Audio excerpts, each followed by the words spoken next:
guys tonight. Very rarely do we get a 10-second trailer, but according to Patricia Kalemba, who plays Kate Egan, there is a reason why this week's preview is only 10 seconds long. There's a lot that's going on in the Force world this week. So with that being said, I'm excited because Force is just beginning to hit its stride in terms of its direction, especially after what I called a mini reboot to the series. They've got rid of old storylines from season 1 to bring in space for new ones with a lot more layers and depth. But episode 5 is about to get real messy and change the landscape of the drug trade in Chicago forever, especially if Claudia and Vic do carry out their plan to kill their father. But will there be a twist to the tale? There's also a lot that's going on from the Flynns to the CBI, DMAC, and law enforcement. So we are going to be running through a preview connecting the dots from the exclusive clip, images, and season trailer for all things Force Season 2, Episode 5. Now the title for Episode 5 is Crown Vic, and the synopsis reads: heightened police presence threatens Tommy and Diamond's bottom line, and they form a new coalition with a rival drug gang. Jannard hits rock bottom, and the Flynn family loyalties are tested with devastating results. And that's where we're going to start. The Flynns and the devastating result, which I think will change the drug game as we now know it. If he gets wind of it, there's a bullet for each of us. Not if we kill him first. Now Claudia and Vic came together at the end of episode 4 where they agreed a daring move to take out their father, but here's the thing. They're both doing it for different reasons. Vic made a promise to Gloria that he would bring down Walter for his betrayal and manipulation. For Claudia, it's slightly different. The reason why she wants to get rid of Walter is because she wants his seat as a head of the Flynn organization. It was foreshadowed in season 1, but I honestly don't think it's going to go down the way they plan. Now Claudia and Vic also know they can't do this without the help of Dublin, and Dublin says so. Both do go hand in hand. So Brendan Doyle and what looks like another hitman from Ireland will be helping Claudia and Vic carry out their plan. But will it be different this time around? We all know what happened to the Four Horsemen after they came to Chicago and never returned. We've seen this in Power over and over again. There are characters that are introduced that seem like they're the real powerhouse, but get taken out with ease.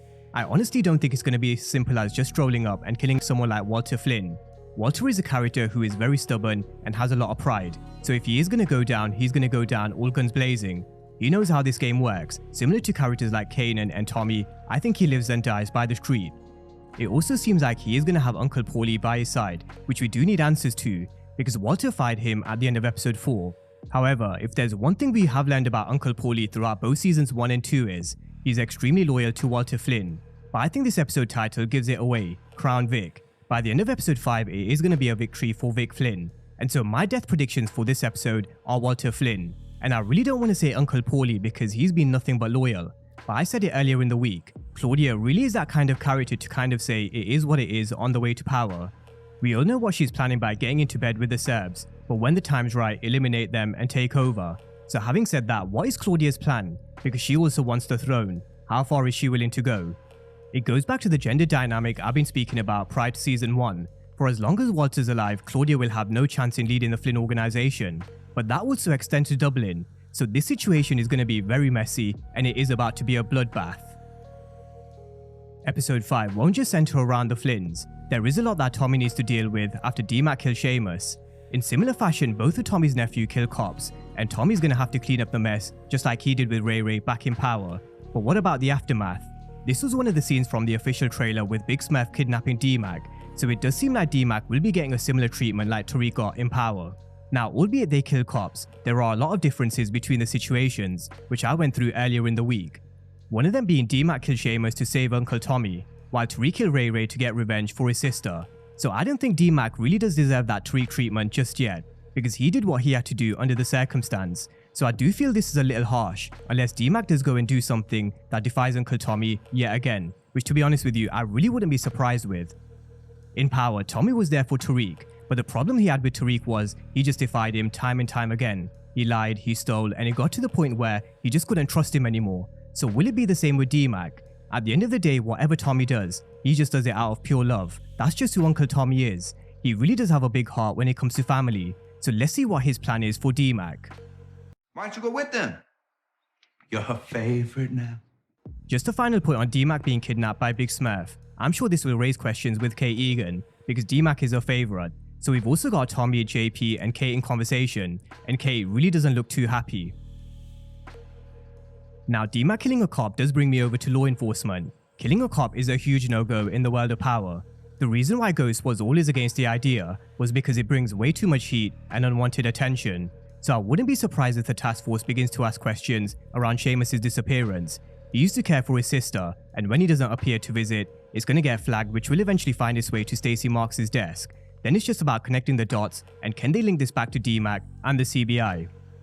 Now, in episode 4, they did bring back a familiar face from season 1, who named Vic as Colin Shooter, although she did stop short in identifying Tommy Egan despite the nudge from Stacey Marks. However, with Vic being named as Colin Shooter, you'd expect him to be brought in and questioned at some point, which is why I do think this is Vic. So how exactly do law enforcement play this? The synopsis also teases amongst a heightened police presence, Tommy and Diamond will form a new coalition. This new partnership seems like it's someone from either Diamond's old joint or another prison, played by Glenn Davis. It was revealed over a year ago that 50 hit him up, and he was offered a role in Power. He said, "They gave me a couple of lines, but just that little part on Shameless booked him another gig for Power." So this character could be the new coalition. However, if it is in Southville Prison, how does this impact Diamond and Tommy's business relationship with Rojas? Again, it could turn messy real quick. Despite Tommy and Diamond expanding, I do feel they're gonna hit major hurdles at some point in season 2. What that is, who knows, but it is the street game, so they will face unexpected challenges just like this one. It'd be great to have you back at CBI. Yeah? Yeah. Something seems to have brought Diamond and Jenard back together. I think it's either one of two scenarios: Jenard seeking help due to his drug addiction, or there is a death that puts perspective on their current situation. But whatever brings them back together, the main takeaway from this is Diamond telling Jenard he will be welcomed back over to Team CBI. So how will the rest of CBI react to Jenard coming back on board, and will Tommy be happy that Diamond has made this decision without him?